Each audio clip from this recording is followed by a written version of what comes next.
ഈശോ മിശിഹായ്ക്ക് സ്തുതിയായിരിക്കട്ടെ. ഞാൻ മാണിപ്പറമ്പിലച്ചൻ. വൈദികർക്ക് ID കാർഡ് വേണം, തിരിച്ചറിയൽ ഷീട്ട് വേണം. സുറിയാനി കത്തോലിക്ക സഭ എന്ന സീറോ മലബാർ സഭയുടെ ഇപ്പോഴത്തെ പോക്ക് കണ്ടിട്ട്, പ്രത്യേകിച്ചും എറണാകുളം അങ്കമാലി അതിരൂപതയിലെ പോക്ക് കണ്ടിട്ട്, കുറച്ച് വൈദികരെങ്കിലും വൈദിക വൃത്തി ഉപേക്ഷിക്കാൻ സാധ്യതയുണ്ട്. അവരെ ഉടുപ്പൂരി വിടാൻ സാധ്യതയുണ്ട്. അങ്ങനെ ഉടുപ്പൂരി വിട്ടാലും ഈ ചിലർ അത് സമ്മതിക്കാതെ തങ്ങളിപ്പോഴും വൈദികരാണ് എന്ന ഭാവേന കൂതാശകൾ ചൊല്ലാനുള്ള സാധ്യതയും നിലനിൽക്കുന്നുണ്ട്. കാരണം കൂതാശ വിലക്കുണ്ടായിട്ടും കൂതാശകൾ പരികർമ്മം ചെയ്യുന്നു. കൂതാശ അനുകരണങ്ങൾ ചെയ്യരുതെന്ന് പറഞ്ഞിട്ടും അവരത് ചെയ്യുന്നു. അപ്പോൾ ഇങ്ങനെ ചെയ്യരുത് എന്ന് പറയുന്നതെല്ലാം ചെയ്ത് അങ്ങനെ ഒരു ധിക്കാരത്തിൻ്റെ മാർഗത്തിൽ നടക്കുന്നവരാണ് ഇവർ. അപ്പോൾ അവരെ ഡിസ്മിസ് ചെയ്താലും ഉടുപ്പൂരി വിട്ടാലും എല്ലാ രൂപത ബുള്ളറ്റിനിലും അതെല്ലാം അവരുടെ പേരുകളെല്ലാം അച്ചടിച്ച് വന്നാലും പിന്നെയും അതെല്ലാം മറച്ചു വെച്ച് അവർ ഈ രൂപതയിലോ മറ്റു രൂപതകളിലോ സ്ഥാപനങ്ങളിലോ ഒക്കെ പോയി, മറ്റു സഭകളിലൊക്കെ പോയി കുർബാന അർപ്പിക്കണമെന്ന് പറഞ്ഞു വരാൻ സാധ്യതയുണ്ട്. അതിന് തടയിടേണ്ടതുണ്ട്. അതുകൊണ്ട് എനിക്ക് തോന്നുന്നു മെത്രാന്മാരും അതുപോലെ തന്നെ സന്യാസ വൈദികരുടെ തലപ്പത്തുള്ള സുപ്പീരിയർ ജനറലോ പ്രൊവിൻഷ്യൽസോ ഒക്കെ തങ്ങളുടെ വൈദികർക്ക് പ്രോപ്പറായിട്ടുള്ള വൈദികരുടെ തിരിച്ചറിയൽ കാർഡ്, ID കാർഡ് കൊടുക്കണമെന്നാണ് എൻ്റെ പക്ഷം. ഇനി അങ്ങനെയല്ലെങ്കിൽ പോലും, ഇപ്പോൾ ഈ വിമതരുടെ ഭീഷണി അതല്ലെങ്കിൽ പോലും, ഈ തിരിച്ചറിയൽ ഷീട്ട് അതൊരു നല്ല പാരമ്പര്യമാണ്. ഞാൻ 2003 ടാൻസാനിയയിൽ പഠിപ്പിച്ചിരുന്നു, അവിടുത്തെ സെമിനാരിയിൽ. അവിടെ ഞങ്ങൾക്ക് എല്ലാവർക്കും, പ്രൊഫസർമാർക്കും സ്റ്റുഡൻസിനും ID കാർഡ് ഉണ്ടായിരുന്നു. ഞാൻ ബാംഗ്ലൂർ സെൻറ്റ് പീറ്റേഴ്സിൽ പഠിപ്പിക്കുകയും ചെയ്തിരുന്നു. അവിടെ സ്റ്റുഡൻസിനും പ്രൊഫസേഴ്സിനും ID കാർഡ് ഉണ്ടായിരുന്നു, എനിക്കുണ്ടായിരുന്നു. ബാംഗ്ലൂർ തേജസ് വിദ്യാപീഠയിൽ ഞാൻ പ്രൊഫസറായിരുന്നു. അവിടെ വിദ്യാർത്ഥികൾക്കും പ്രൊഫസർമാർക്കും ഈ ID കാർഡ് ഉണ്ടായിരുന്നു. ആ തേജസ് വിദ്യാപീഠയുടെ അതിൻ്റെ ഒരു ഫൗണ്ടിങ് മെമ്പറാണ് ഞാനെന്ന് പറയാം. അത്രയും അടുപ്പമുണ്ട്. അപ്പോൾ അവിടെ ഞങ്ങൾ ഈ തിരിച്ചറിയൽ കാർഡ് കൊടുത്തിരുന്നു. അപ്പോൾ ഇതൊരു പ്രധാനപ്പെട്ട സംഗതിയാണ്. സ്ഥാപനങ്ങളിലൊക്കെ അങ്ങനെ ഒരു തിരിച്ചറിയൽ കാർഡ്. ഈ യൂറോപ്പിലെയും അമേരിക്കയിലെയും സകല രൂപതകളിലും വൈദികർക്ക് ഇതുപോലെ ID കാർഡുണ്ട്. എനിക്ക് എൻ്റെ മെത്രാൻ മാർ പോളി കണ്ണുകാടൻ ഒരു ID കാർഡ് ഒപ്പിട്ട് നൽകിയിട്ടുണ്ട്. എൻ്റെ ഫോട്ടോ ഒക്കെ പതിച്ച് അതിൻ്റെ ഡീറ്റെയിൽസൊക്കെ എഴുതി, എല്ലാ ഡീറ്റെയിൽസും എഴുതി, പിതാവിൻ്റെ ഒപ്പും സീലും രൂപതർ സീലും എല്ലാമായിട്ട് ഒരു ID കാർഡ് എൻ്റെ പിതാവ് തന്നിട്ടുണ്ട്. ഇങ്ങനെയൊക്കെ ആണെങ്കിൽ പോലും തിരിച്ചറിയൽ ഷീട്ട് ഉണ്ടായാലും മറ്റൊരു രൂപതയിലോ മറ്റൊരു സ്ഥാപനത്തിലോ നമ്മളൊരു മിനിസ്ട്രിക്ക് പോകുമ്പോൾ അവിടുത്തെ ഫോർമാറ്റ് അനുസരിച്ച് കത്തുകൾ വേണ്ടി വരും. മെത്രാൻ ഒപ്പിട്ടാൽ കത്തുകളൊക്കെ വേണ്ടി വരും.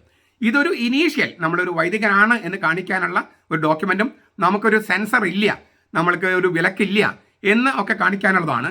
പക്ഷേ ഓരോ സ്ഥലത്ത് ചെല്ലുമ്പോഴും ഓരോ രൂപതയിൽ ചെല്ലുമ്പോഴും അവിടുത്തെ മെത്രാനോ അല്ലെങ്കിൽ ബന്ധപ്പെട്ട വൈദികരോ നമ്മുടെ അധികാരിയായിരിക്കുന്ന മെത്രാൻ്റെ കത്ത് ചോദിക്കും. അത് വേണം, തീർച്ചയായിട്ടും വേണം. എങ്കിലും ഒരു ഇമ്മീഡിയറ്റ് റെഫറൻസ് എന്ന നിലയിൽ ഇത്തരം ഒരു ID കാർഡ് കൊടുക്കുന്നത് നന്നായിരിക്കും. ഇപ്പോൾ ആധുനിക സാങ്കേതിക വിദ്യകൾ വളരെയധികം പുരോഗമിച്ചു കഴിഞ്ഞു. അപ്പോൾ കുറച്ചുകൂടി ഡിജിറ്റലായിട്ട് ചെയ്യാം, പിന്നെ കുറച്ചുകൂടി സ്റ്റാൻഡേർഡായിട്ട് കൊടുക്കാം. ഇപ്പോൾ നമ്മുടെ ATM കാർഡ് പോലെയോ ഒക്കെയുള്ള ചില കട്ടിയുള്ള പിന്നെ ഡിജിറ്റലായിട്ടുള്ള സംഗതികളൊക്കെ ചെയ്യാൻ പറ്റും. അതൊന്നും ഞാൻ അത്ര സാങ്കേതിക വിദഗ്ധനല്ല. അങ്ങനെയൊക്കെ ചെയ്യാൻ പറ്റുമെങ്കിൽ അതൊക്കെ വെച്ച് ഒരു നല്ല സ്റ്റാൻഡേർഡായിട്ടുള്ള ഒരു ID കാർഡ് എല്ലാ വൈദികർക്കും ബന്ധപ്പെട്ട അധികാരികൾ കൊടുക്കുന്നത് നന്നായിരിക്കുമെന്നാണ് എൻ്റെ പക്ഷം. ഞാൻ പറഞ്ഞല്ലോ, ഇതൊരു ഇനീഷ്യൽ റെക്കഗ്നിഷൻ കാർഡാണ്. ഒരു രൂപതയിലോ മറ്റു സ്ഥലത്തൊക്കെ പോകുമ്പോൾ നമുക്ക് ബന്ധപ്പെട്ട മെത്രാൻ്റെ കയ്യിൽ നിന്നോ പ്രൊവിൻഷ്യലിൻ്റെ കയ്യിൽ നിന്നോ സുപ്പീരിയർ ജനറലിൻ്റെ കയ്യിൽ നിന്നൊക്കെ വേറെ കത്തുകൾ വേണ്ടി വരും. എങ്കിലും നമ്മളിപ്പോൾ ഒരു സ്ഥലത്ത് കുർബാനയ്ക്ക് പെട്ടെന്ന് ചെന്നു, അച്ഛനാണെന്ന് കാണിക്കാൻ നമ്മളൊരു ID കാർഡ് കാണിക്കുമ്പോൾ ആ കുർബാനയിൽ കോൺസെൻട്രേറ്റ് ചെയ്യാനായിട്ട് എങ്കിലും ഈ ID കാർഡ് പറ്റും. ഇനി ഏതെങ്കിലും വൈദികനെ സസ്പെൻഡ് ചെയ്യുകയോ അല്ലെങ്കിൽ ഡിസ്മിസ് ചെയ്യുകയോ ചെയ്യുമ്പോൾ ഈ ID കാർഡ് പിൻവലിക്കാനും അത് തിരിച്ചെടുക്കാനും സംവിധാനം ഉണ്ടാകണം. അല്ലെങ്കിൽ പിന്നെയും അത് ദുരുപയോഗം ചെയ്യാൻ സാധ്യതയുണ്ട്. ഞാൻ അത് പറയാൻ കാരണം, എറണാകുളം അങ്കമാലി അതിരൂപതയിലെ ഇപ്പോഴത്തെ പോക്ക് കണ്ടിട്ട് കുറച്ച് വൈദികരെങ്കിലും വൈദിക വൃത്തി ഉപേക്ഷിക്കാൻ സാധ്യതയുണ്ട്, അല്ലെങ്കിൽ അവരെ ഉടുപ്പൂതി വിടാൻ സാധ്യതയുണ്ട്. കാരണം പശ്ചാത്താപത്തിൻ്റെ ഒരു ലക്ഷണവും കാണിക്കാതെ കൂതാശ വിലക്കുണ്ടായിട്ടും കൂതാശകൾ അർപ്പിക്കുക. അപ്പോൾ പിന്നെ സസ്പെൻഷനിലായിരിക്കുമ്പോൾ ആ സസ്പെൻഷൻ്റെ ഇത് ലംഘിച്ചു കഴിഞ്ഞാൽ പിന്നെ അടുത്തത് ഡിസ്മിസലാണ്. അപ്പോൾ അങ്ങനെയുള്ള ഒരു പോക്കാണ് കാണുന്നത്. അങ്ങനെ സംഭവിക്കാതിരിക്കട്ടെ എന്ന പ്രാർത്ഥന നമുക്ക് എല്ലാവർക്കും ഉണ്ട്, എനിക്കുമുണ്ട്.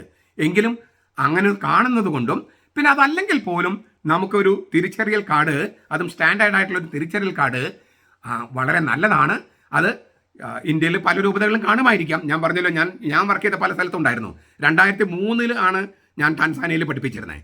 അന്ന് തൊട്ട് അവിടെയുണ്ട്, അതിന് മുമ്പും അവിടെയുണ്ട്. അപ്പോൾ ഇത്തരം ഒരു സംവിധാനം നമുക്ക് നമ്മുടെ വൈദികർക്കും രൂപതകളിലും സന്യാസത്തിലൊക്കെ ഉണ്ടാകുന്നത് നന്നായിരിക്കുമെന്നാണ് എൻ്റെ ഒരു പക്ഷം, എൻ്റെ ഒരു നിർദ്ദേശം. അത് ഞാൻ നിങ്ങളുടെ മുമ്പിലും സമർപ്പിക്കുകയാണ്. ഈ വൈദികരെ അങ്ങനെ ഉടുപ്പൂരി പോകുന്നതൊന്നും നമുക്ക് സന്തോഷമുള്ള കാര്യമല്ല. വലിയ ഇടർച്ചയും വേദനയും ഉണ്ടാക്കുന്നതാണ്. പക്ഷേ ചില ഘട്ടങ്ങളിൽ നമുക്ക് ഈ ചീഞ്ഞടം ഛേദിക്കുക എന്ന് പറയുമല്ലോ, ചീഞ്ഞടം ഛേദിക്കുക, അങ്ങനെയുള്ളൊരവസ്ഥ വന്നാൽ, ഈ ഒരു സർജറി വേണ്ടി വന്നാൽ മറ്റുള്ള അവയവങ്ങളൊക്കെ മോശമാകാതിരിക്കാൻ, രോഗം ബാധിക്കാതിരിക്കാൻ ചീഞ്ഞടം ഛേദിക്കുക എന്ന ഒരു തത്വത്തിലേക്ക് സഭ ചിലപ്പോൾ കടക്കേണ്ടി വരും, വേദനയോടെയാണെങ്കിലും. സംഭവിക്കാതിരിക്കട്ടെ. പക്ഷേ അങ്ങനെ കടക്കേണ്ടി വന്നാൽ ഇങ്ങനെ ചില പ്രിക്കോഷൻസ് എടുക്കുന്നത് നന്നായിരിക്കുമെന്നാണ് എനിക്ക് തോന്നുന്നത്. നമ്മുടെ കർത്താവ് ഈശോ മിശിഹായുടെ കൃപയും പിതാവായ ദൈവത്തിൻ്റെ സ്നേഹവും പരിശുദ്ധാത്മാവിൻ്റെ സഹവാസവും നാം എല്ലാവരോടും കൂടി ഉണ്ടായിരിക്കട്ടെ, ഇപ്പോഴും എപ്പോഴും എന്നേക്കും. ആമേൻ.